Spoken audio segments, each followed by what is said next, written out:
Alhamdulillah. Wassalatu wassalamu ala Rasulillah Muhammad ibn Abdillah wa ala alihi wa sahbihi wa man walah. Subhanaka la ilma lana illa ma 'allamtana innaka antal alimul hakim. Rabbi shrah li sadri wa yassir li amri wahlul 'uqdatan min lisani yafqahu qawli. Amma ba'du.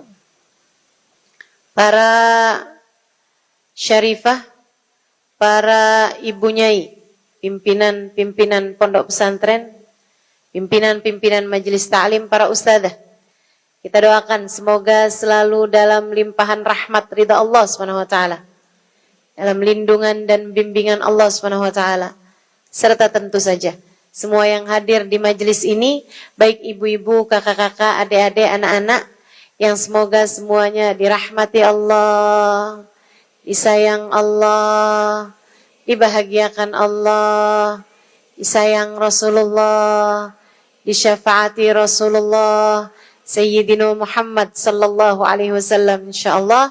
Amin ya rabbal alamin. Astaghfiru rabbakum. Pertama nih, ayat yang disebutkan ini dulu nih. Mohon ampunlah kalian kepada Allah, innallaha ghafurur rahim. Sungguhnya Allah Maha mengampuni dosa, Rahim, Maha menyayangi. Kenapa ayat ini duluan yang disebutkan sama Imam Al-Haddad sebagai cara untuk mentarghib kita urusan istighfar? Kalian banyakin deh istighfar. Istighfar tuh bagus banget loh. Firman Allah bilang, mohon ampunlah kepada Allah, Allah Maha pengampun, Allah Maha penyayang. Kenapa? Kenapa yang ini disebut duluan? Karena Imamul Haddad ngerti banget. Ini yang paling kita perlukan ini teman-teman. Ampunan. Ampunan. Kita ini kebanyakan dosa. Nggak ada yang menghalangkan kita dari kebaikan dunia dan akhirat lebih daripada dosa. Nggak ada yang bikin hidup kita susah selain dosa. Saya kasih tahu, nggak ada yang bikin hidup kamu susah selain daripada dosa. Dosa bikin hidup kita jadi susah. Dosa. Nggak ada lagi yang lebih bikin hidup kita susah daripada dosa.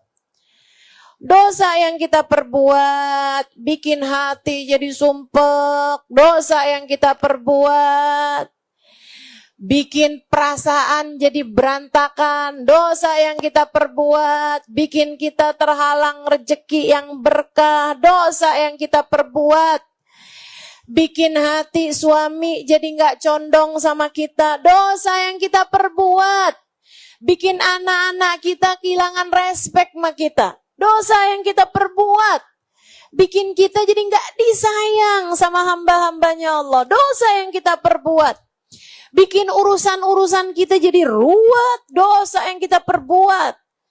Apalagi kalau dilakukan secara masif, dilakukan secara banyak, bersama-sama dengan banyak orang, bisa menjadi penyebab Allah menurunkan bencana kepada umat ini. A'udzubillahi minasyaitonirrajim. Ma asabatkum min musibah illa fa bima kasabat aydikum. Ma asabatkum min musibah, kata Allah. Enggak ada musibah datang pada kalian, melainkan disebabkan perbuatan kalian sendiri. Disebabkan perbuatan kalian sendiri. Teman-teman saya sekalian, andai kita nih nggak ngerjain dosa, atau sekurangnya nggak rajin ngerjain dosa, atau sekurangnya setiap kali ngerjain dosa kita istighfar sehingga dosa nggak numpuk, sangat mungkin banget untuk keadaan kita jauh lebih damai, kehidupan kita jauh lebih menyenangkan, hati kita jauh lebih tentram, pikiran kita jauh lebih tenang, tidur kita jadi lebih lelap, bangunnya jadi lebih segar, badan kita jadi lebih sehat. Saudaraku sekalian, urusan yang bikin kita ruwet di atas muka bumi ini nggak lain, nggak bukan adalah urusan dosa. Nggak lain, nggak bukan, urusannya adalah dosa. Jadi kalau kamu mikir gitu kan, hidup susah mulu nih, kurang duit. Bukan, kebanyakan dosa. Beneran ini? Beneran. Kamu jangan pernah berpikir bahwa penderitaanmu, kesusahanmu dalam hidup karena kamu kurang banyak uang misalnya, atau karena kamu nggak punya sesuatu yang dipunyai orang lain. Misalnya nih, anak-anak muda-muda, anak kecil-kecil tuh ya, yang nggak lengkap orang tuanya karena berpisah misalnya, atau karena orang tuanya meninggal. Dia suka beranggapan bahwa andai hidup saya ini lengkap orang tua saya, hidup saya akan jadi lebih baik. Mereka berpikir semacam itu. Terus nanti itu kalau udah remaja nih, atau misalnya lagi masa-masa sekolah, anak-anak yang nggak jadi juara kelas, gitu ya, mereka akan berpikir, andai saya punya kecerdasan lebih kayak si yang pinter-pinter, hidup saya akan jauh lebih menyenangkan, hidup saya bakalan jauh lebih enak. Nanti itu kalau udah besar-besaran lagi gitu kan, andai saya bisa lulus nih, hidup saya bakalan jadi jauh lebih enak, gitu kan? Kayak setiap orang tuh punya pemikiran tentang hidup saya akan jauh lebih enak kalau begini, kalau begitu, kalau begini, kalau begitu gitu. Kalau punya ini, kalau punya itu. Sampai ini adik-adik usia di atas 25 tahun, belum kelihatan hilal jodohnya gitu. Itu udah suka bilang gitu kan, coba saya nikah, coba saya ada yang minta, coba saya melakukan pernikahan dengan begini begitu, kayak teman-teman saya, hidup saya akan jauh lebih menyenangkan. Kemudian nanti orang nikah, habisnya nikah tuh belum ada anak, coba saya udah ada anak nih, pasti hidup saya jauh lebih menyenangkan. Yang punya anak, coba kalau anak saya udah besar-besar nih, hidup saya akan jauh lebih menyenangkan. Yang anaknya udah besar-besar, kalau anak-anak saya udah pada lulus nih, udah pada kerja nih, kayaknya hidup saya akan jauh lebih menyenangkan. Anak-anaknya lulus, kerja, kawin bahkan. Ya ampun, kenapa nggak selesai-selesai masalah hidup saya? Betul? Betul? Hidup ini teman-teman, bukan karena kalau saya kaya, hidup saya akan jauh lebih mudah. Kalau saya punya suami, hidup saya akan jauh lebih menyenangkan. Kalau saya ada anak, hidup saya akan jauh lebih menyenangkan. Kalau saya punya kecerdasan lebih, hidup saya akan jauh lebih menyenangkan. Kalau saya begini, hidup saya lebih menyenangkan. Nggak ada. Saya kasih tahu, nggak ada. Semua orang diuji, semua orang dikasih beban-beban dalam kehidupannya. Tapi kalau kamu tanya, siapa yang hidupnya menyenangkan di atas muka bumi ini? Saya kasih tahu jawabannya. Mereka adalah orang-orang yang hidup sebagai hamba Allah. Jauh dari dosa-dosa. Mengerjakan perintah Allah. Mengingat Allah tanpa jeda. Hatinya selalu bersama dengan Allah Subhanahu wa ta'ala. Hatinya hidup bersama dengan Allah Subhanahu wa ta'ala. Hatinya punya rasa cinta kepada baginda Nabi besar Muhammad.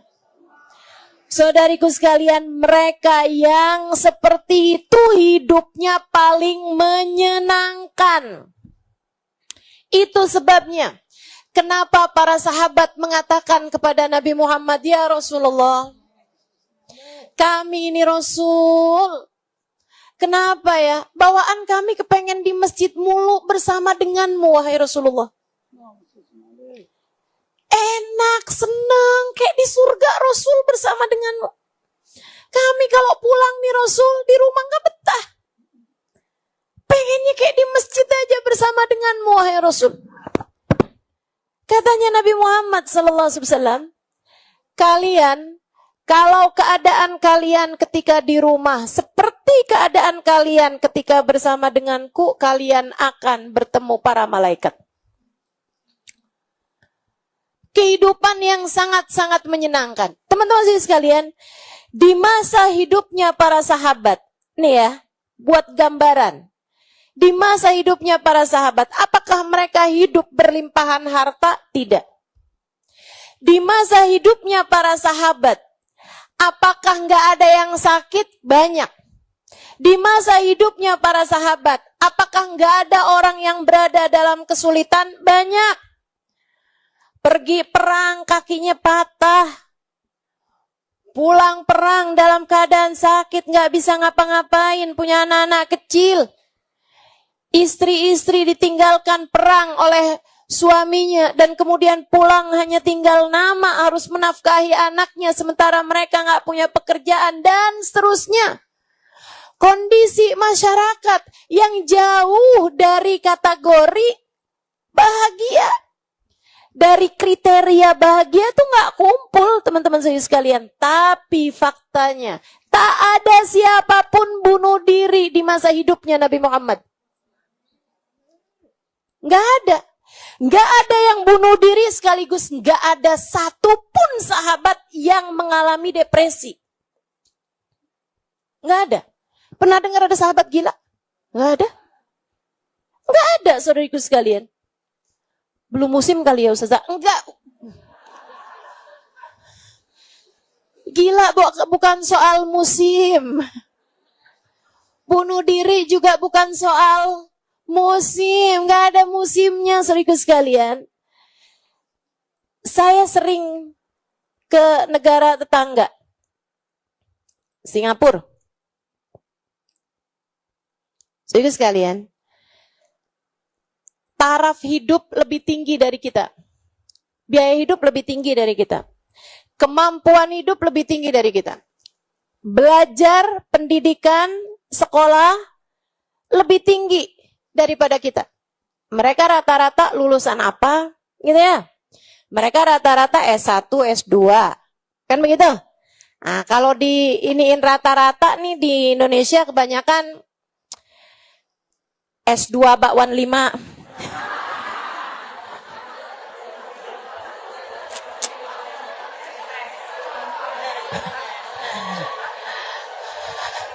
Iya kan? Maksudnya itu pergi ke kantin universitas cuman mau buat beli es. Banyak di antara kita yang secara pendidikan tidak lebih baik gitu daripada mereka. Secara kehidupan tuh pantes-pantesnya mereka lebih bahagia daripada kita, teman-teman. Tapi nyatanya tingkat depresi, tingkat stres, dan banyaknya kasus bunuh diri jauh lebih tinggi daripada kita di Indonesia. Saudaraku sekalian, kenapa begitu? Ya itu dia masalahnya. Itu tuh bukan soal kurang apa atau lebih apa. Bahagia tuh tidak soal materialistis semacam itu. Bukan hal-hal yang sifatnya materi. Kita semuanya tahu bahagia tempatnya ada di dalam hati. Dan saya lihat meskipun kayak di Singapura tingkat depresinya tinggi dan seterusnya, orang-orang Islamnya bahagia. Hamba-hamba Allahnya mereka bahagia. Mereka bahagia. Saudaraku sekalian, saya muliakan, kemanapun nih negara nggak jauh dari kita juga, Jepang, tingkat pendidikan lebih tinggi, tingkat kesehatan lebih tinggi, tingkat kesehatannya, orangnya sehat-sehat, jarang-jarang ketemu orang obesitas di Jepang.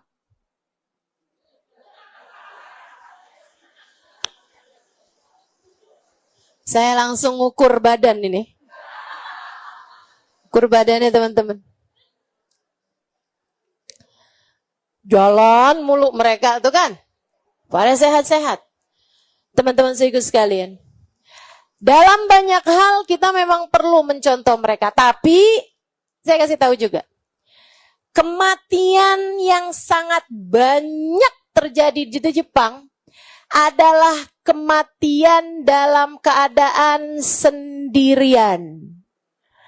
Di dalam rumah, gitu ya, mati sendiri, nggak ada yang tahu, sampai nanti tetangga-tetangga mulai keciuman bau nggak enak, diperiksa, itu sampai ada timnya tersendiri untuk bisa mengamankan rumah, sampai ada kayak nomor tertentu yang bisa dihubungin sama warga Jepang kalau keciuman aroma yang gak enak dari rumah sebelah. Ada timnya. Dari banyaknya kasus kematian dalam keadaan sendirian, dalam keadaan sedih hati gitu. Maksudnya depresi, stres, dan seterusnya. Jadi nih ya, urusan kebahagiaan, urusan kesenangan enggak terkait sama seberapa harta yang dimiliki seseorang, seberapa tingkat pendidikan seseorang. Enggak. Enggak juga disponsori oleh, begitu ya. Tingkat kecantikan seseorang, kalau cantik dia aman dari depresi.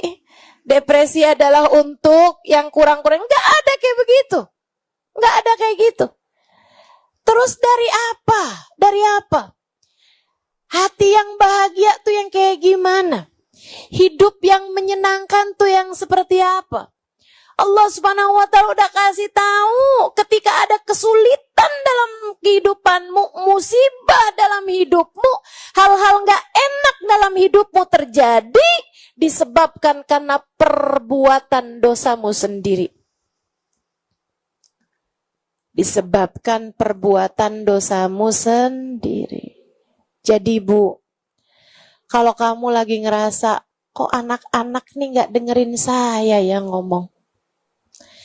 Kenapa anak saya nih jauh dari saya, gak tertarik sama saya ibunya. Saya ibunya loh ini. Saya sayangnya sama dia kayak apaan. Saya bahkan memutuskan untuk menjanda. Hanya agar saya enggak jauh dari anak saya. Tapi kok anak saya sekarang enggak dengerin saya. Anak saya kok enggak ada sayang-sayangnya sama saya. Bu, saatmu buat balik.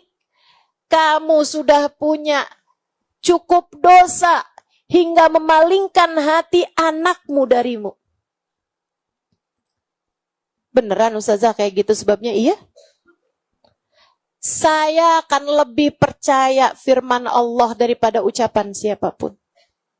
Ma'asobatkum mim musibah. Bu, kalau anakmu gak dengerin kamu, gak betah sama kamu, musibah apa bukan musibah? Musibah. Musibah. Mau kamu secangkep apapun, mau kamu seberpengaruh apapun, mau kamu sedidengerin orang apapun, kalau kamu gak didengerin sama anak kamu sendiri, musibah Bu. Betul? Betul? Masabatkum min musibah, tidak ada musibah datang padamu, melainkan perbuatan dirimu sendiri. Coba diperiksa dosa-dosa antaramu sama Allah. Coba. Mulut kamu selama ini dipakainya buat apa? Mata kamu dipakainya buat apa? Telinga kamu dipakainya buat apa? Apakah selama ini semuanya sudah sesuai dengan syariat agama Allah? Ataukah kamu masih sering nabrak-nabrak aturan-aturan Allah? Itu sebabnya kenapa Allah palingkan hati anak-anakmu darimu. Bu, perempuan, istri, secantik apapun, nggak ada artinya kecantikannya sebagus apapun badannya, semulus apapun kulitnya, semahal apapun biaya perawatannya, kalau dia nggak disayang sama suaminya, nggak ada artinya. Betul? Betul? Ayo nih, para istri-istri yang pengeluaran skincare-nya mahal-mahal banget. Pengen pakai apa cantikmu itu? Bukankah kamu kepengen dengan kecantikanmu suamimu gak kemana-mana? Saya kasih tahu, yang bikin hati suamimu kemana-mana bukan kamu mukanya kurang mulus, bukan kamu badannya kurang proporsional, bukan kamu muka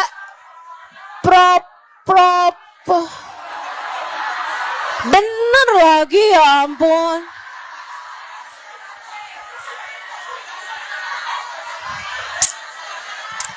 Sebentar. Ini kamu yang gak ngerti kenapa nyalain saya?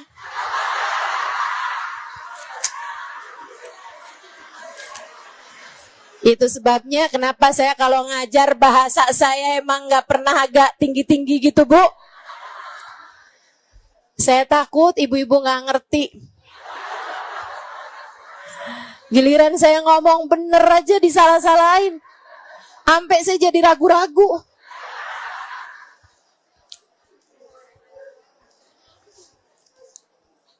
Ketika hati suamimu itu kemana-mana, enggak lagi tertarik padamu. Nah ini nyakitin loh ini. Nyakitin loh benar-benar. Asli ya. Rumah tangga tuh paling nyakitin. Bukan ketika transferannya kurang. Bukan ketika transferannya kurang. Saya banyak dapetin. Di kampung-kampung, suami istri gitu ya. Sangat-sangat sederhana kehidupannya. Tapi saling cinta. Petani berangkat barengan ke sawah. Bawa rantang.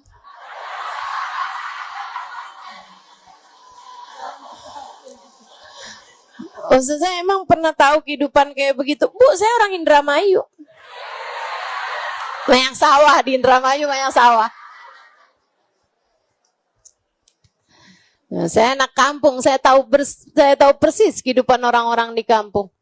Saya banyak mondok di pondok-pondok pesantren di kampung-kampung juga. Saya tahu kampung nelayan, saya tahu kehidupannya, kampung pertanian, saya tahu kehidupannya. Saya sering mendapati suami istri yang kehidupannya serba sederhana, kalau bisa dibilang sangat sederhana sekali gitu, S-nya 3. So itu sekalian saya muliakan, tapi suami ngeliatin istrinya sayang, istri ngeliatin suaminya sayang. Dan Bu, itu kebahagiaan. Bahagia jadi istri yang begitu daripada hidung udah tegak, alis udah nyelirit.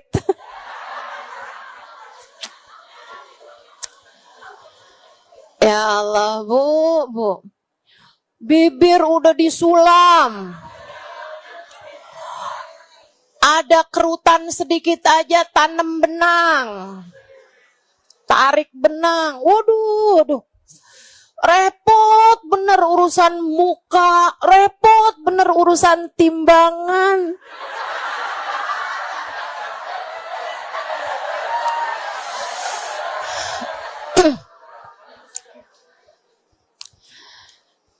Bukan berarti ya maksudnya nggak apa-apa berat badan walaupun berat. Nggak, bukan, saya nggak lagi ngomong itu ya. Kalau kamu yang penting sehat kan begitu ya.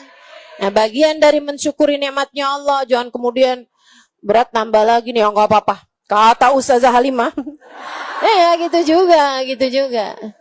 Kita harus jaga kesehatan. Bagian dari mensyukuri nikmat. Ya kan begitu? Bagian dari mensyukuri nikmat. Tapi maksud saya, sebagai seorang istri itu, yang menyakitkan tuh bukan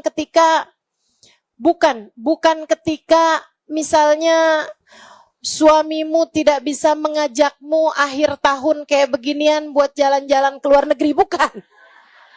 Atau bahkan buat jalan-jalan keluar kota gitu ya, buat liburan kemana-kemana, bukan teman-teman, bukan. Tapi istri tuh yang kesian tuh menurut saya adalah ketika suaminya udah gak punya ketertarikan sama dia. Kesian. Istri yang suaminya gak tertarik gitu sama dia. Terdorong. Tarik sama dorong tuh ya. Istrinya tuh kayak ngelihat semua perempuan di luaran sana menarik. Yang gak menarik adalah istri yang udah masakin dia, yang udah khidmah sama dia, yang sudah melayani dia, yang sudah nyuciin bajunya, membesarkan anak-anaknya. Dalam pandangan suaminya, istrinya tidak lagi menarik. Kayak yang tiap masuk rumah, cari cara gimana caranya buat cepetan keluar rumah. Kayak tiap masuk rumah, dia kayak lagi kepengen yang gerah banget gitu. Padahal AC udah 16. Kayak dia seneng buat ngobrol sama siapapun kecuali ngomong sama istrinya.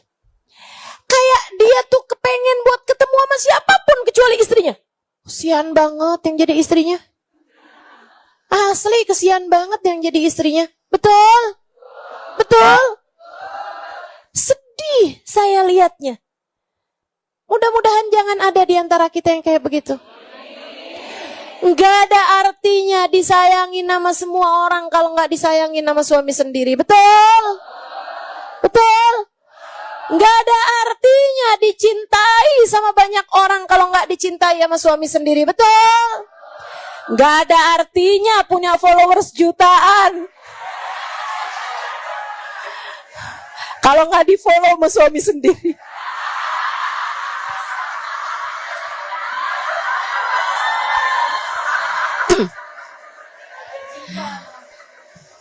Suami saya nggak punya media sosial, tenang. So itu sekalian yang saya muliakan. Ini sedih nih yang kayak beginian nih. Ustazah, tapi itu kan urusannya nggak terkait sama dosa. Salah. Musibah apa bukan musibah? Musibah apa bukan musibah? Allah kasih tahu, ma asabatkum min musibah illa fabima kasabat aidikum. Tidaklah menimpa kepada kalian satu musibah melainkan disebabkan karena perbuatan dosa yang kalian perbuat sendiri. Ada seorang yang biasa hadir di majelis, murid lah gitu. Datang kepada syekhnya, pada gurunya. Bukan murid sekolah ya, murid majelis taklim. Dia datang pada gurunya, Syekh, saya nih lagi mau nanyain tentang diri saya nih, Syekh. Saya belakangan ini kayak susah hidup saya, Syekh. Kenapa gitu? Syekh ya, saya dulu tuh cinta banget sama istri saya. Sayang saya sama istri saya. Tapi sekarang nih saya kayak ngelihat istri saya tuh gak seneng saya. Gak seneng. Saya kok masuk rumah kayak cari-cari cara biar cepet keluar dari rumah. Gak betah saya. Saya ngelihat istri saya tuh gak betah. Saya nahan-nahanin diri aja buat makan sama dia, ini apa sama dia. Padahal hati saya rasanya kayak yang gerah. Pengen buru-buru pergi gitu. Saya dulu ngelihat istri saya tuh kayak cantik. Kayak gak ada perempuan lebih cantik dari istri saya. Sekarang saya lihat semua perempuan cantik kecuali istri saya.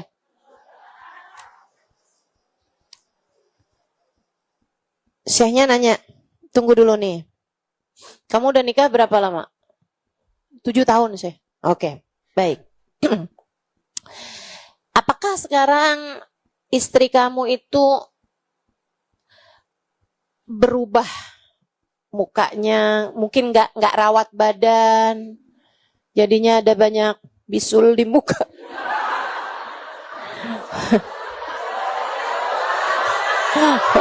Jerawat.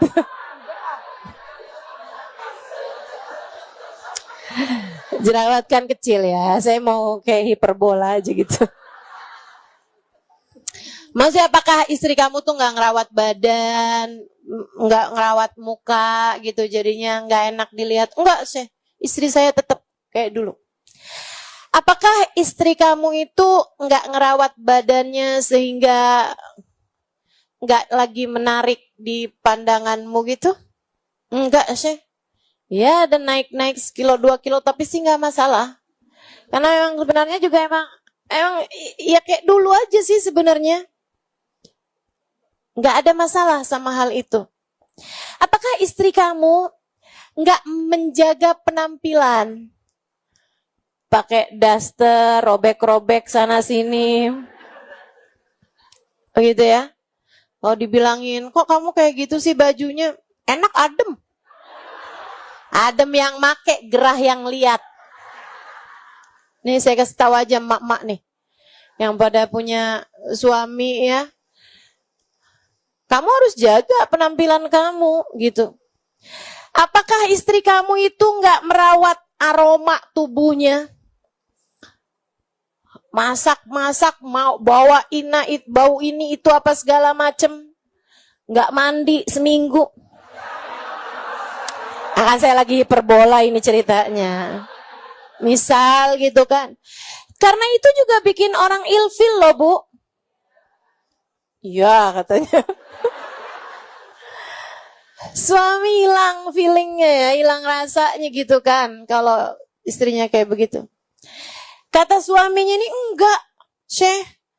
Istri saya merawat penampilannya, menjaga penampilannya, aroma tubuhnya juga dia jaga gitu kan. Rajin sikatan gigi, rajin keramasan, mandi dan seterusnya gitu. Enggak ada masalah dengan hal itu. Oke, pertanyaan terakhir saya. Apakah istrimu adalah perempuan yang tidak menjaga akhlaknya? Karena secantik apapun perempuan, kalau nggak jagain akhlaknya, suaminya diomel-omelin mulu, nggak ada yang betah loh Bu, nggak ada yang betah. Yang kalau ngomong ngegas mulu, gitu kan? Mentang-mentang gas banyak lebih di dapur. Ngegas ya kalau ngomong. Kayak selalu semuanya diakhiri dengan tanda seru gitu. Atau ada juga nih istri-istri yang kalau ngomong sama suaminya tuh semua tentang angka. Tagihan ini sekian, tagihan ini sekian. Itu bikin sesek dada. Apakah istrimu yang model kayak begitu, akhlaknya nggak bagus, dia nggak menjaga hubungannya dengan kamu dalam urusan-urusan semacam ini, nggak jaga perilaku, nggak jaga akhlak? Enggak, Syekh. Istri saya tetap kayak biasanya, dari dulu juga emang kayak begitu. Enggak ada yang salah dengan istri saya. Oh, baik. Udah, sekarang saya udah ngerti.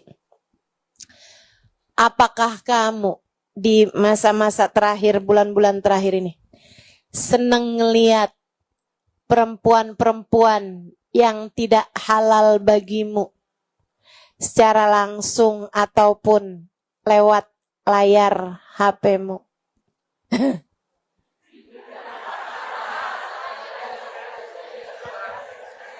Kok saya tahu? Apakah kamu senang keluar pergi ke mall, pergi ke tempat-tempat misalnya kolam renang atau apa, hanya untuk sekedar melihat aurat-aurat perempuan yang ada di luaran sana yang tidak halal untuk kamu lihat? Kok saya tahu? Dia bilang, nak, nih dengerin para perempuan. Ketika Allah melihat hatimu tertarik kepada yang haram, Allah akan halangkan hatimu dari menikmati yang halal. Ini yang sering terjadi dalam kehidupan kita. Dosa yang kamu tertarik melakukannya membuat kamu kena musibah berupa kehilangan cinta dari yang semestinya mencintaimu. Coba para istri yang suka bilang, kenapa suami saya nggak sayang sama saya, kenapa suami saya nggak cinta sama saya. Coba inget-ingetin, berapa kali kamu memandangi wajah laki-laki ganteng-ganteng, cakep-cakep di layar-layarmu itu, kemudian berpikir, coba laki gue ganteng kayak begini ya. Kamu merasa? Ada berapa banyak di antara kita yang tertarik kepada yang haram? Ustazah, yang begituan mas saya enggak ustazah. Terus kamu tertariknya apa? Saya tertarik sama yang haram, tertarik menduit haram. Tertarik, saya kepengen punya ini, kepengen punya itu. Saya berharap pengen punya suami yang kaya biar saya nggak lagi kerja, sehingga saya kemudian jadi nggak respect sama dia. Itu dia tuh yang bikin kenapa hati suamimu tidak lagi tertarik padamu. Karena kamu bahkan tidak tertarik kepada yang halal yang kamu punya, kamu tertariknya pada yang tidak kamu punya. Saudaraku sekalian saya muliakan, Allah tuh kalau ngelihat hati kita berpaling dari Allah Subhanahu wa taala, Allah kemudian akan memalingkan hati hamba-hambanya darimu. Kamu tertariknya urusan dunia melulu, nggak tertarik urusan akhirat. Itu kamu hatimu kurang banyak syukurnya terhadap urusan-urusan dunia. Kayak Allah salah aja di depan pikiran kamu gitu. Coba ya, andai saya tuh jadi kaya, andai saya begini, andai saya begitu, andai kayak di mata kamu Allahnya salah mulu gitu. Itu kan kayak kamu lagi nyalahin, nih Allah salah nih, kenapa saya nggak dikasihnya kayak begini? Nih Allah salah nih, kenapa saya nggak dibikinnya kayak begini? Kan begitu. Itu yang masalah sama kehidupan kita teman-teman. Ketertarikan tidak kepada jalannya Allah. Kamu pikir hati kamu ketika bersedih hati karena kenapa ya Allah kok nggak ngasih saya kayak begini? Kamu pikir itu nggak dosa? Kamu pikir itu nggak dosa? Dosa teman-teman, dosa. Kamu nggak terima sama Allah. Man sakhita falahu sukht. Katanya Nabi kita Muhammad SAW, siapa yang nggak terima sama keputusan Allah, Allah pun nggak terima dia sebagai hambanya. Man lam yarda biqada'i. Kata Allah, siapa yang nggak ridho sama ketetapan-ketetapan dariku, falyatub robban siwaya. Kata Allah, silahkan cari Tuhan selain aku. Siapa yang tidak ridho dengan keputusan-keputusanku, silahkan cari Tuhan lain selain aku. Artinya dia diusir dari kehadirat Allah Subhanahu wa ta'ala. Hati-hati sama hidupmu.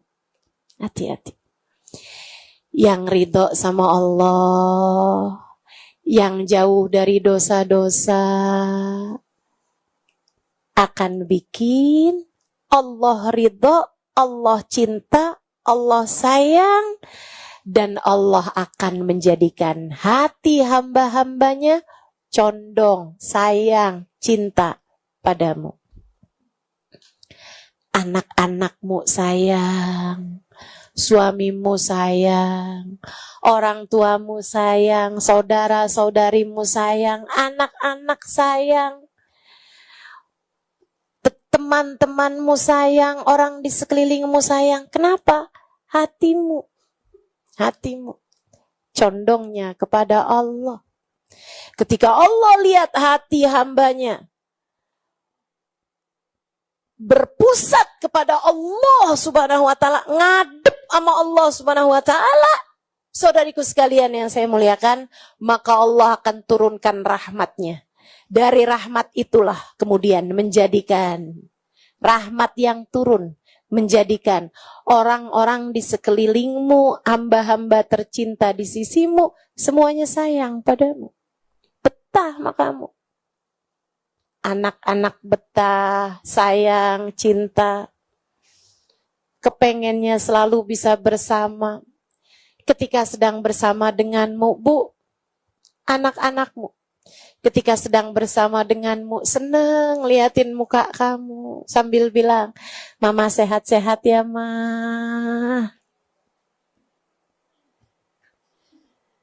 Mama yang sehat, Ma. Mama yang sehat. Mama yang baik-baik ya, Ma. Kita kalau Mama susah, kita susah. Bu, kalau kamu punya anak-anak, modelannya ketika bersama denganmu, seneng buat liatin kamu, pijitin kamu, mandangin wajah kamu. Bu, bukankah itu jauh lebih menyenangkan daripada anakmu bilang, minta maaf ya, Mah, saya nggak bisa Mama ganggu nih, tapi saya udah transfer kok, Mah. Bahkan menganggapmu sebagai gangguan.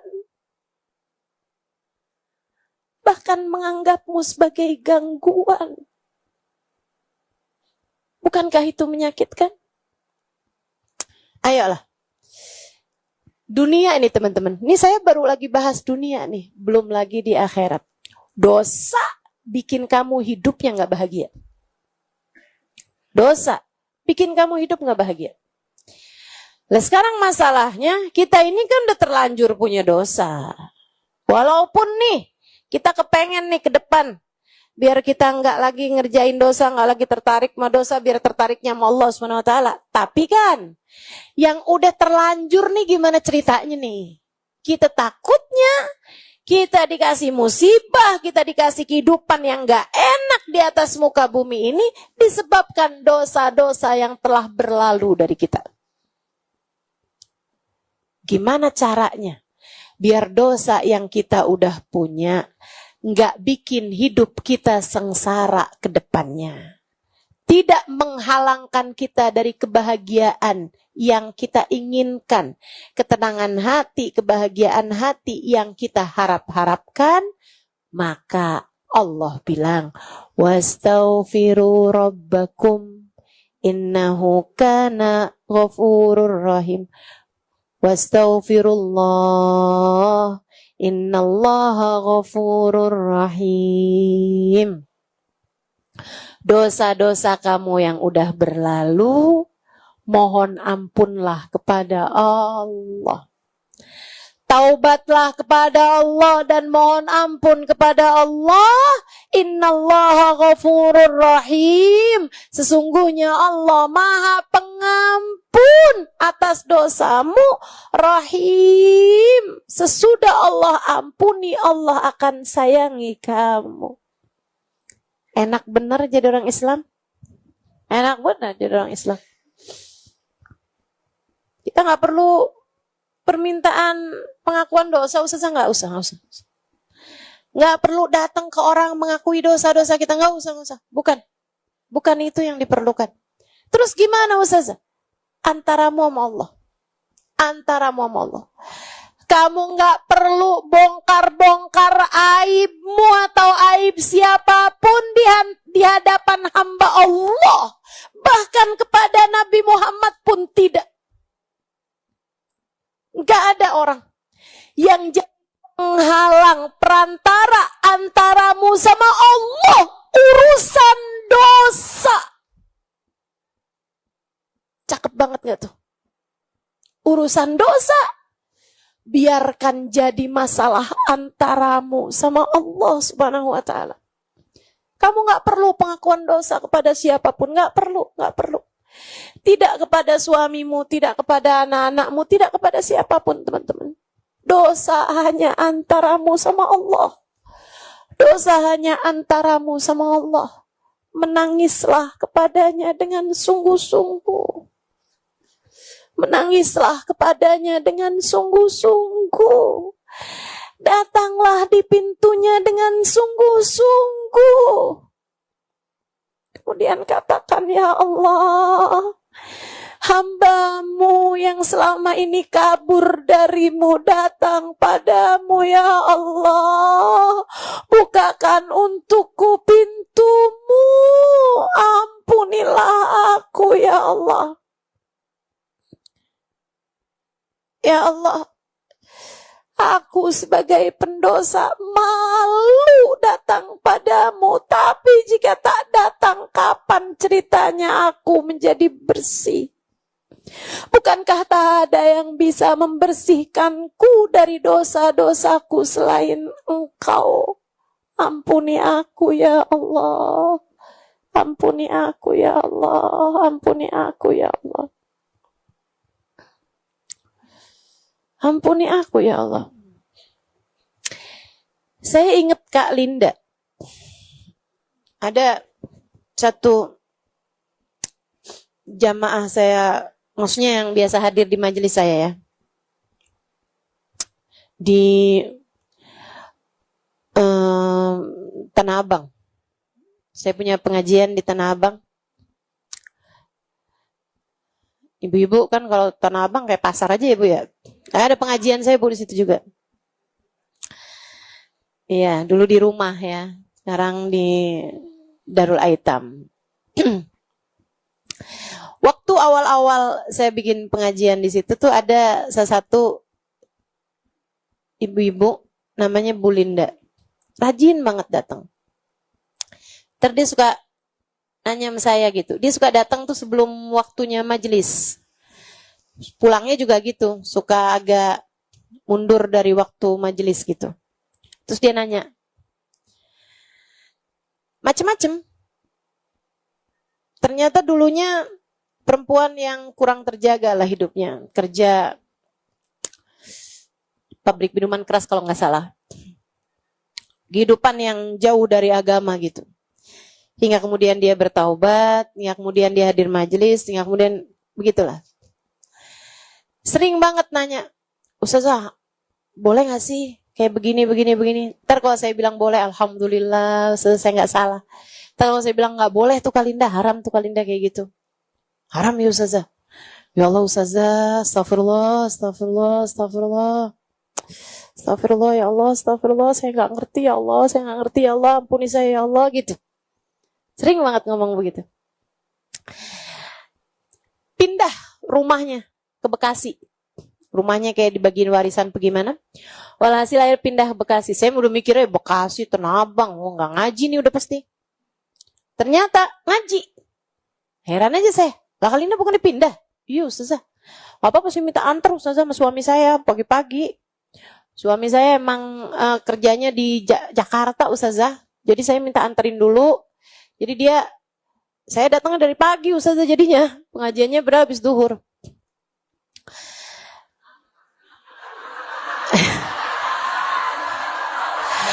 Zaman itu tuh nggak gitu orang. Waktu itu. Kalau sekarang kan biasa aja. Akhirnya dia bilang, dan tetap tuh kayak gitu. Habis majelisnya nanti dia dijemput maghrib sama suaminya pulang kerja gitu. Terus dia dibawa pulang. Satu waktu, dan dia terus tuh nanya kayak begitu, ada aja gitu yang dia tanyain kehidupan sehari-hari gitu.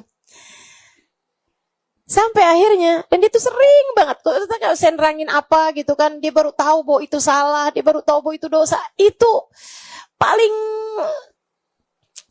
berurai air mata lah gitu. Saya bilang, Allah, ampuni Allah, astagfirullah, terus begitu.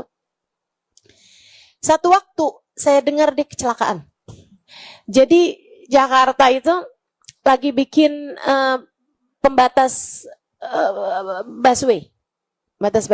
Nah ada sebagian pembatas tuh yang dibikin kayak gundukan terus di atasnya pakai besi. Nah, tuh.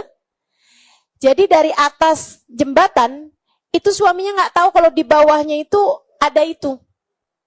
Dia turun malam kan. Nabrak itu teman-teman, suaminya bahkan nggak jatuh dari motornya, tapi istrinya terpelanting kepalanya nabrak besi itu, langsung masuk rumah sakit, 2 hari kemudian meninggal dunia. Dari sejak dia masuk rumah sakit itu, sampai dia meninggal dunia, dia enggak sadar.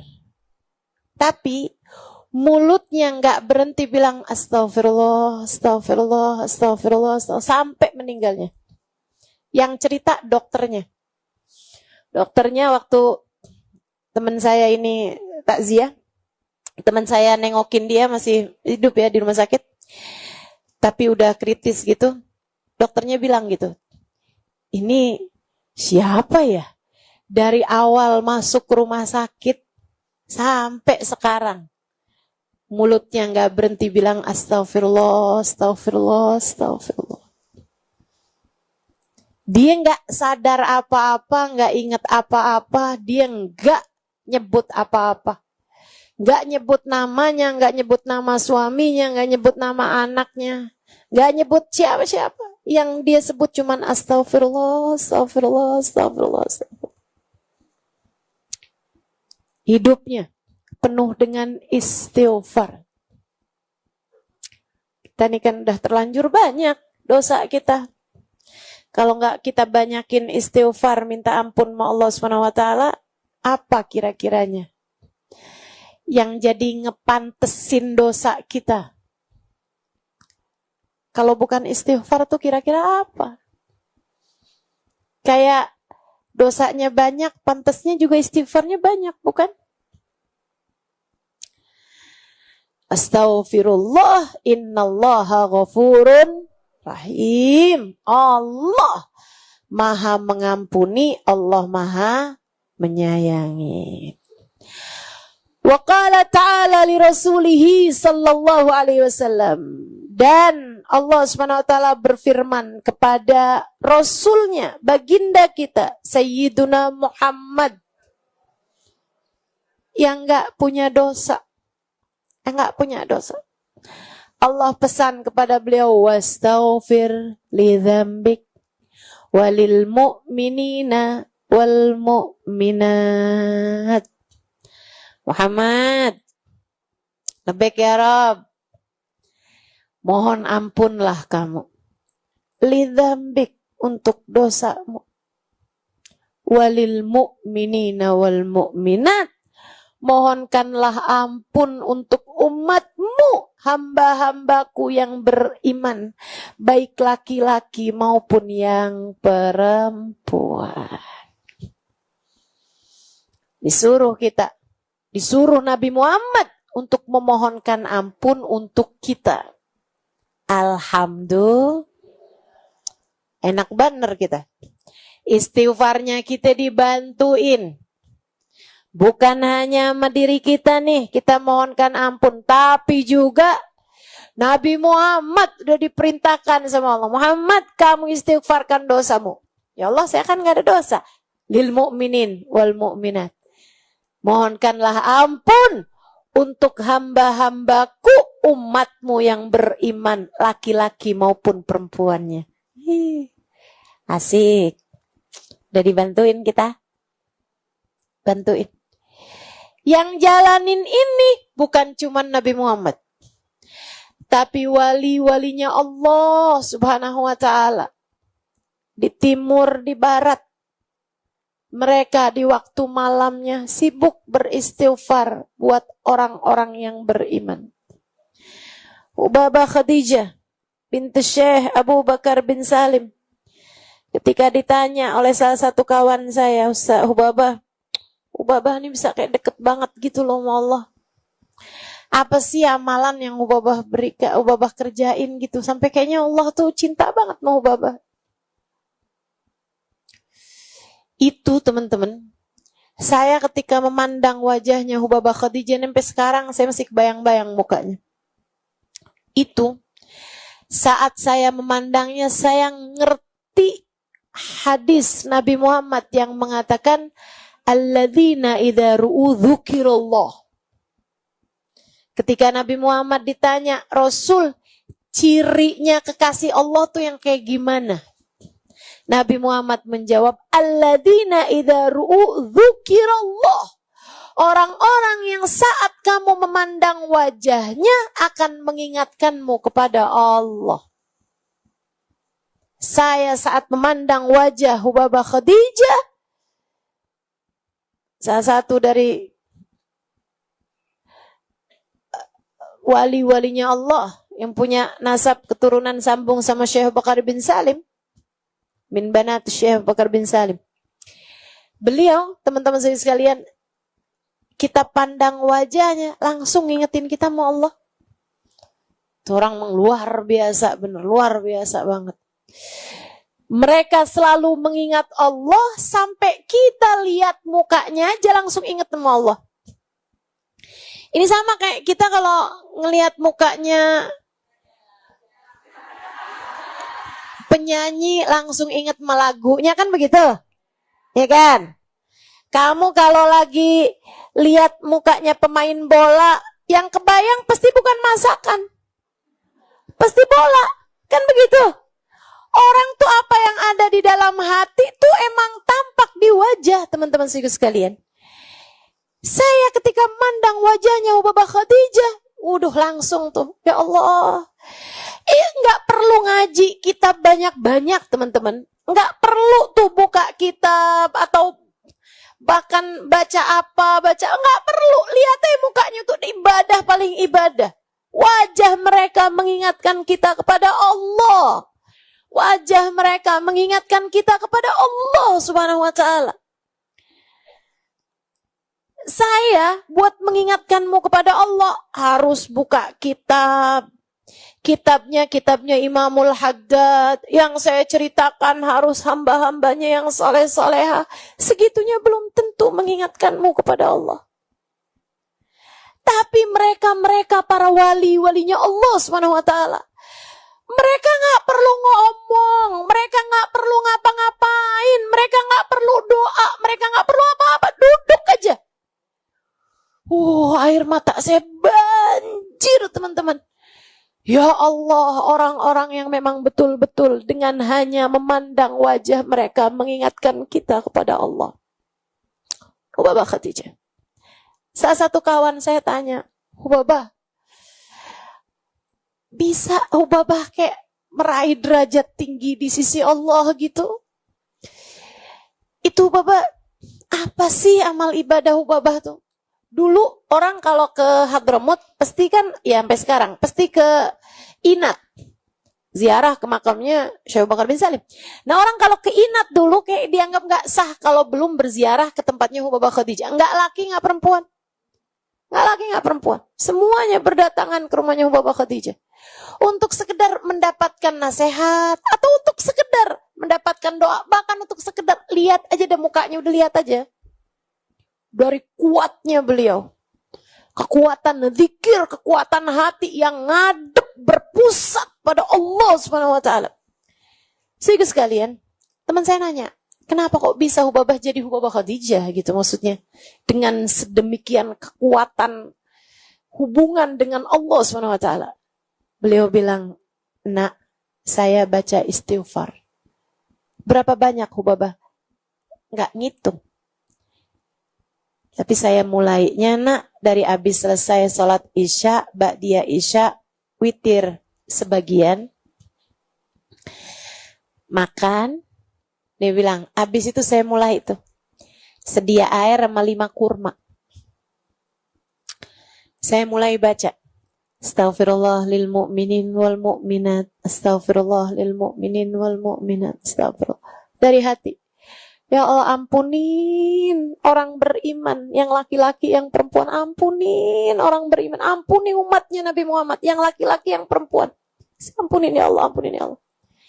Sampai nanti kalau tenggorokan saya berasa kering, saya minum, saya makan 1 kurma. Saya lanjut lagi, istighfar lagi. Sampai tenggorokan saya kering lagi, saya minum air, saya makan kurma. Nanti habis itu lagi, saya terus lagi. Habis itu lagi kering tenggorokan, saya minum air, saya makan kurma. Dia bilang, kalau udah habis 5 kurma, udah selesai. Saya berdiri, saya kemudian kerjakan yang lain lagi. Apa itu Bapak yang lain lagi? Saya pergi wudhu, kamar mandi, bersih-bersih. Karena biasanya itu sudah mulai terdengar tarhim subuh.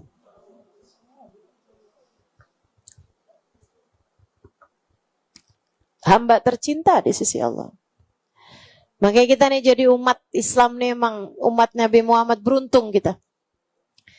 Diistighfarin sama hamba-hamba Allah yang beriman, ya kan? Wali-walinya Allah ngedoain kita, istighfarin kita, teman-teman. Makanya yang mesti banyak-banyak syukur jadi umatnya Nabi Muhammad. Nah, tapi kan yang namanya bantuan itu kan tambalan, ya kan? Yang utamanya tetap harus dari kita. Yang ngerasa dosanya banyak, ya istighfarnya mesti banyakan dong. Yang ngerasa aibnya banyak, ya mesti banyak-banyak dong. Minta sama Allah SWT buat menggugurkan aib-aib kita, kesalahan-kesalahan kita. Wa qala ta'ala fi wasfi ibadihil muhsinin, dan Allah ketika mensifati hamba-hambanya yang saleh, yang beriman, yang baik-baik, kata Allah SWT, bil asharihum yastaghfirun. Di waktu-waktu sahar jelang-jelang subuh mereka memohon ampun kepada Allah. Yang paling pantas minta ampunnya banyak kan tuh yang dosanya paling banyak, bukan? Kita nih mestinya nih jelang subuh lagi mohon ampun sama Allah, pantas dosanya banyak. Tapi kadang-kadang yang soleh-solehah yang dosanya nggak banyak malah istighfar, kita yang dosanya banyak. Jam-jam jelang subuh lagi ngapain kita? Mudah-mudahan Allah mudahkan untuk bisa memperbanyak istighfar. Nih bulannya nih teman-teman. Bulan Rajab. Bentar lagi nih, masuk 2 hari lagi. 2 hari lagi. Kita niatin dari sejak sekarang. Kalau hari-hari biasa nih, Allah ngasihnya gerimis ampunan. Tapi di bulan Rajab, Allah ngasihnya banjir ampunan. Jadi nggak gerimis yang Allah turunkan, melainkan derasnya hujan ampunan. Sampai Nabi Muhammad menyebutnya Syahrul Rajabil Asab. Bulan Rajab yang dituangkan ampunan. Sobba ya subuh sobba. Itu ya, sob tuh disoin gitu. Dituangkan. Tuangkan banyak-banyak tuh. Nah tuh, kamu kalau di hari-hari kayak biasa nih, kayak gini nih, kita lagi mohon ampun, diturunin ampunannya tuh gerimis, kayak tetes. Sementara dosanya padet, tetesan demi tetesan nih kan kadang nggak cukup, betul? Perlu yang agak deres gitu. Ampunannya yang agak deres. Nabi Muhammad menyebut Syahrul Rajabil Asab. Asab dulunya namanya Asom, teman-teman. Artinya bulan Rajab yang tuli. Kenapa gitu?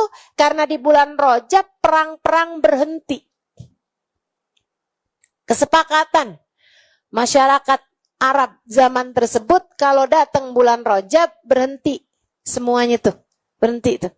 Ah, sekarang nih di bulan Rajab ini, Syahrul Rajabil Asab, diturunkan ampunannya banyak. Di bulan Rajab, banyakin baca istighfar.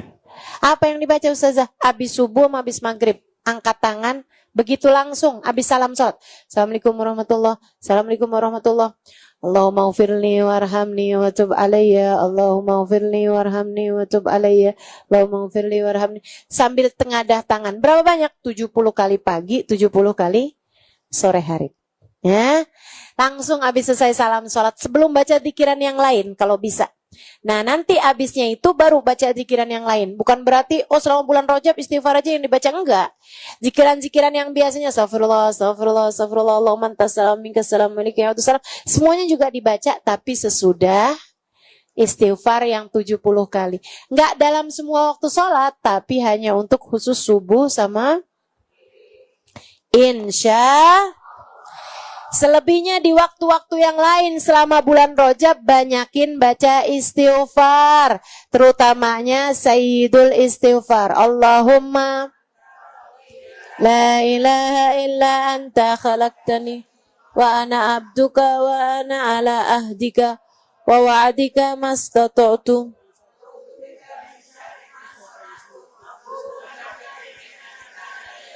Wa'afu bidhambi fa innahu la yaghfiru dhunuba illa anta.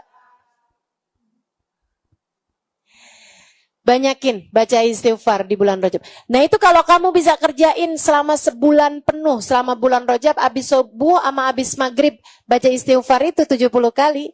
Katanya Nabi Muhammad, Allah akan ampuni seluruh dosa-dosamu. Jadi begitu habis keluar dari Rajab, udah gak ada lagi dosa yang tersisa. Amin. Ya Rabbal.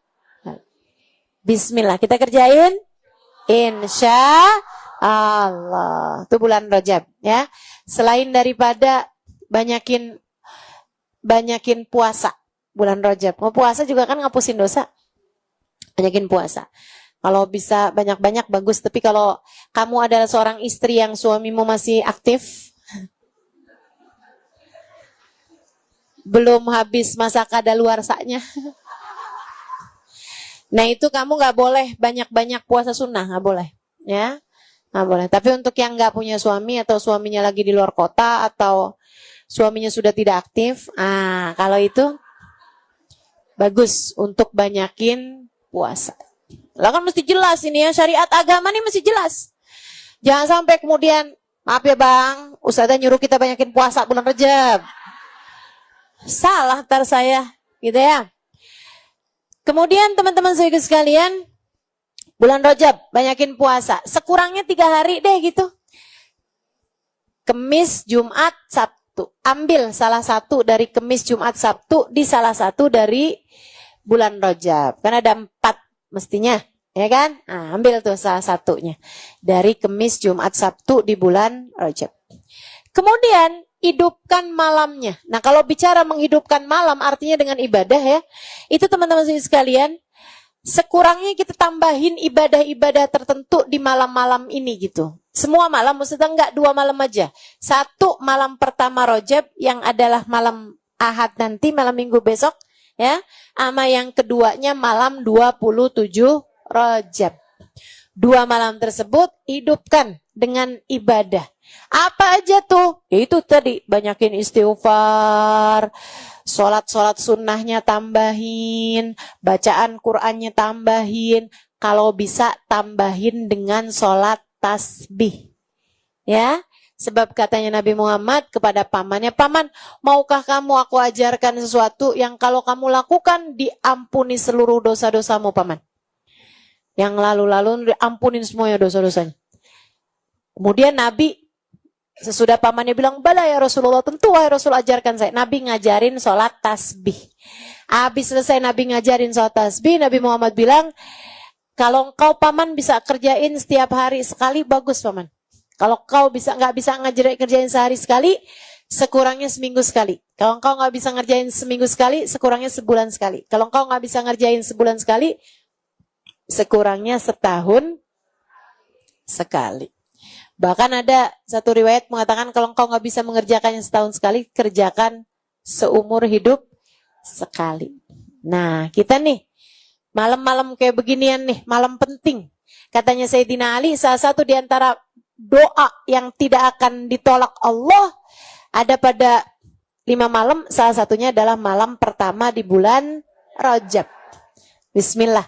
Kita akan kerjakan salat tasbihnya, kita akan kerjakan banyak istighfarnya, kita akan doanya kita perbanyak. Sebab doa di malam tersebut tidak akan ditolak Allah Subhanahu wa ta'ala. Sama malam 27 Rajab. Insya Allah. Alhamdulillah, udah cukup jelas ya. Nah, kita akan akhiri nih majelis kita ini dengan kita baca Yasin. Bersama kita juga ada Umi Maimun. Kita akan minta keberkahan dari beliau juga, ada Ustazah Khadijah. Kita akan bersama-sama membaca surat Yasin bersama dengan kehadiran hamba-hamba Allah yang solehah. Mudah-mudahan Allah terima Yasin kita hadiahkan untuk orang-orang tercinta di sisi kita. Terutamanya kita hadiahkan buat Hubabah Maryam masyhur, ya, Maryam bintil Habib Ali masyhur bin Hafid. Dan juga kita hadiahkan untuk yang meninggal dunia dalam hari-hari ini juga.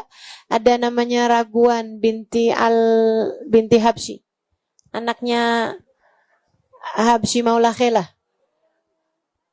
adiknya teman saya Luya Maula Khelah. Nah, kita akan bacakan Yasin juga untuk hadiah untuk dia juga, meninggal dunia beberapa hari yang lalu juga. Iya, sama kita niatkan semua yang meninggal dunia dalam waktu-waktu ini ya. Mudah-mudahan Allah SWT bahagiakan mereka semua di dalam alam kuburnya. Dan tentu saja juga untuk arwah keluarga kita masing-masing. Ya, masing-masing silakan sebutkan arwah keluarganya. Anallahu yaghfir lahum wa yarhamuhum wa taghshahum birrahmal maghfirah wa yuskinhumul jannah birahmati syai'un lahumul Fatihah. Bismillahirrahmanirrahim. Alhamdulillahi rabbil alamin. Ar-Rahmanir-Rahim. Maliki yaumiddin. Iyyaka na'budu wa iyyaka nasta'in. Ihdinas siratal mustaqim. Siratal ladzina an'amta 'alaihim ghairil maghdubi 'alaihim waladdallin. Amin. Bismillahirrahmanirrahim. Yasin wal Qur'anil Hakim. Innaka laminal mursalin ala siratim mustaqim. Tanzilal azizir rahim. Litunzir qawman ma unzira aba'uhum fahum ghafilun. القول على أكثرهم فهم لا يؤمنون إنا جعلنا في أعناقهم أغلالا فهي إلى الأذقان فهم مقمحون وجعلنا من بين أيديهم سدا ومن خلفهم سدا فغشيناهم فهم لا يبصرون وسواء عليهم أنذرتهم أم لم تنذرهم لا يؤمنون إنما تنذر من اتبع الذكر وخشي الرحمن بالغيب فبشر بمغفرة وأجر كريم إنا نحن نحيي الموتى ونكتب ما قدموا وآثارهم وكل شيء أحصيناه في إمام مبين واضرب لهم مثلا أصحاب القرية إذ جاءها المرسلون إذا أرسلنا إليهم اثنين فكذبوهما فعززنا بثالث فقالوا إنا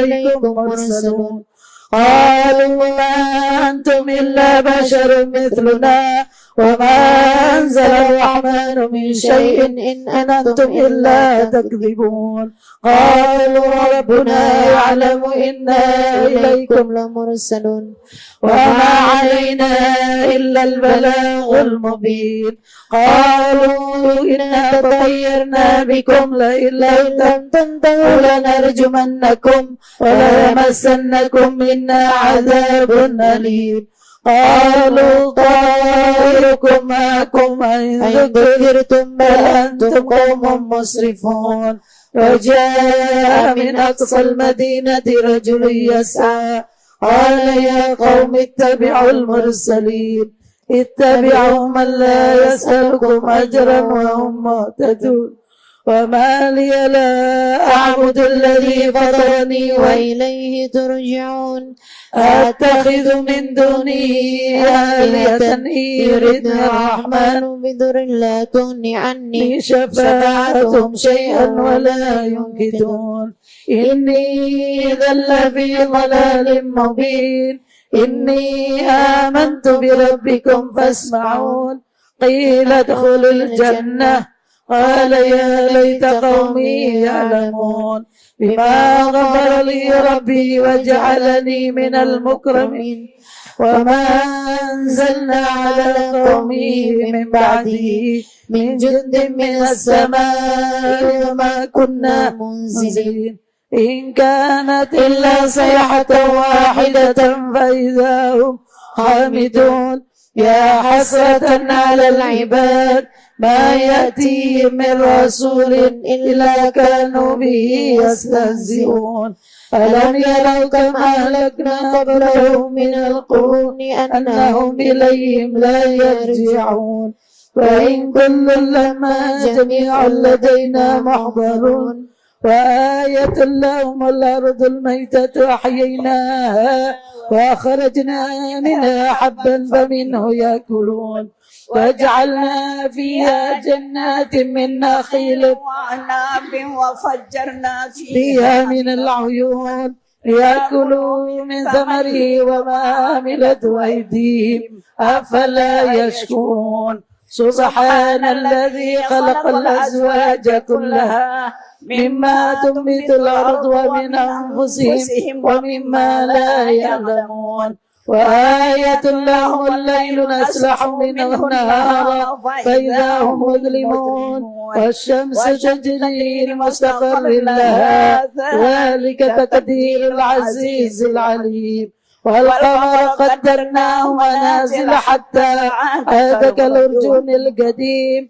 لا الشمس ينبغي لها أن تدرك القمر ولا الليل سابق النهار وكل في فلك يسبحون وآيات لهم أنا حملنا ذريتهم في الفلك المشحون وخلقنا لهم من مثله ما يركبون وإن نشأ نغرقهم فلا صريخ لهم ولا هم ينقذون إلا رحمة منا ومتاعا إلى حين وإذا قيل لهم اتقوا ما بين أيديكم وما خلفكم لعلكم ترحمون وما تأتيهم من آية من آيات ربهم إلا كانوا عنها معرضين وإذا قيل لهم أنفقوا مما رزقكم الله قال الذين كفروا للذين آمنوا أنطعم من لو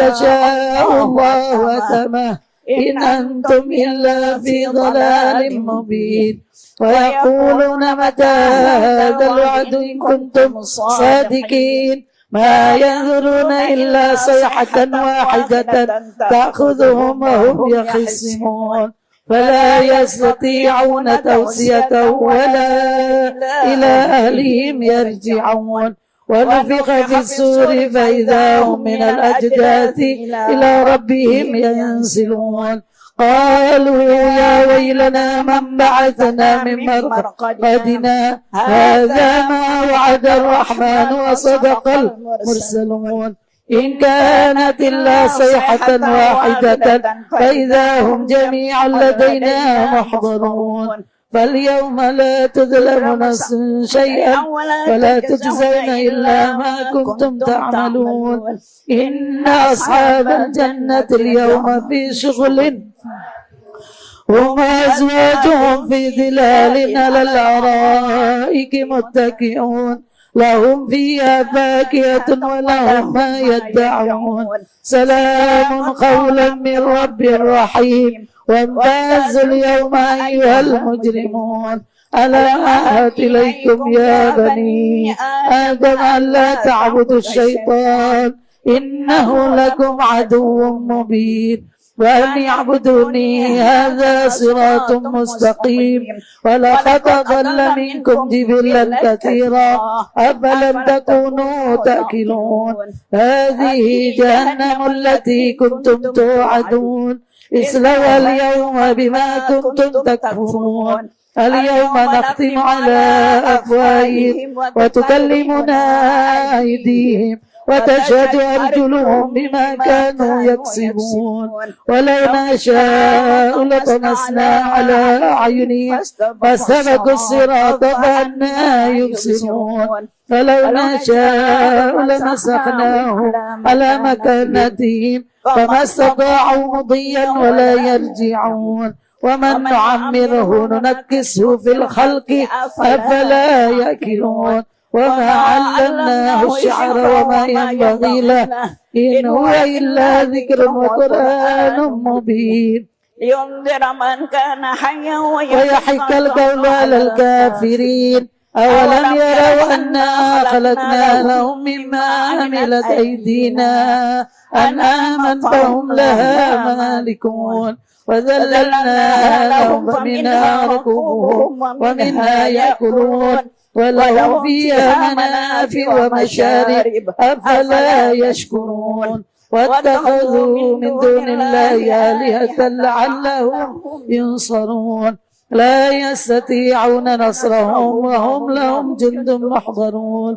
فلا يحزنك قولهم إنا نعلم ما يسرون وما يعلنون أولم يرى الإنسان أنا خلقناه من نطفة فإذا هو خصيم مبين وضرب لنا مثلا ونسي خلقه قال من يحيي العظام وهي رميم قل يحيي الذي أنشأها أول مرة وهو بكل خلق عليم الذي جعل لكم من الشجر الأخضر نارا فإذا أنتم منه توقدون أوليس الذي خلق السماوات والأرض بقادر على أن يخلق مثلهم بلى وهو الخلاق العليم إنما أمره إذا أراد شيئا أن يقول له كن فيكون فسبحان الذي بيده ملكوت كل شيء وإليه ترجعون صدق الله العظيم سبحان المنافس عن كل مديون سبحان المفرج عن كل محزون سبحان من جعل خزائنه بالكف النون سبحان من إذا أراد شيئا إنما يقول له كن فيكون يا مفرج فرج يا مفرج فرج يا مفرج فرج فرج أن همومنا وغمومنا فرجا عاجلا برحمتك يا أرحم الراحمين اللهم إنا نستغفرك ونستودعك دياننا وأبداننا وأنفسنا وأهلنا وأولادنا وأموالنا كل شيء أعطيتنا اللهم اجعلنا وإياهم في كنفك وأمانك وعيادك من كل شيطان مريد وجبار عنيد وذي عين وذي باغ وذي حسد من شر كل ذي شر إنك على كل شيء قدير اللهم جملنا بالعافية والسلامة وأكرمنا بالتقوى والاستقامة وأعذنا من موجبات الندامة إنك سميع الدعاء اللهم اغفر لنا ولوالدينا وأولادنا ومشايخنا وإخواننا في الدين وأصحابنا ولمن أحبنا فيك ولمن أحسن إلينا والمؤمنين والمؤمنات والمسلمين والمسلمات يا رب العالمين صل اللهم على عبدك ورسولك سيدنا مولانا محمد وعلى آله وصحبه وسلم وارزقنا كمال المتابعة له ظاهرا وباطنا في عافية وسلامة برحمتك يا أرحم الراحمين أفضل الذكر فاعلم أنه لا إله إلا الله إله إلا الله إله إلا الله سيدنا محمد رسول الله صلى الله عليه وسلم لا إله إلا الله لا إله إلا الله لا إله إلا الله لا إله إلا الله لا إله إلا الله لا إله إلا الله لا إله إلا الله لا إله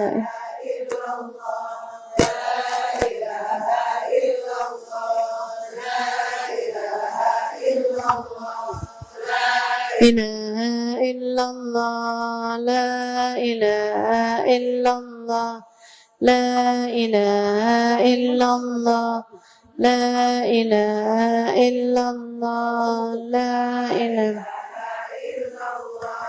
لا إله إلا الله لا إله illallah, la ilaha illallah, لا إله إلا الله لا إله إلا الله لا إله إلا الله لا إله إلا الله لا إله إلا الله لا إله إلا الله لا إله إلا الله لا إله إلا الله لا إله إلا الله la ilaha illallah, la ilaha illallah, la ilaha illallah, la ilaha illallah, la ilaha illallah.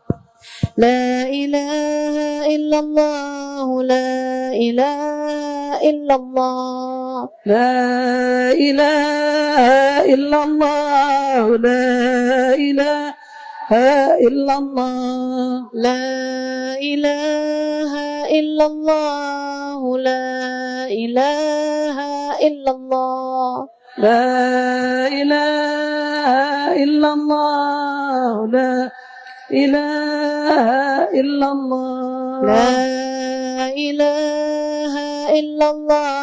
على النبي صلاة الله. لا إله إلا الله وعلى النبي صلاة الله لا إله إلا الله. على النبي سلام الله. لا إله إلا الله وعلى النبي سلام الله لا إله إلا الله محمد رسول الله. لا إله إلا الله ومحمد رسول الله اللهم صل على سيدنا محمد.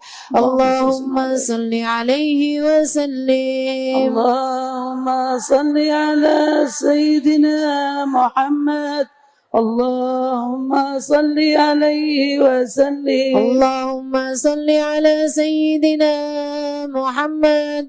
اللهم صل عليه وسلم. اللهم صل على سيدنا محمد. اللهم صل عليه وسلم. اللهم صل على سيدنا محمد.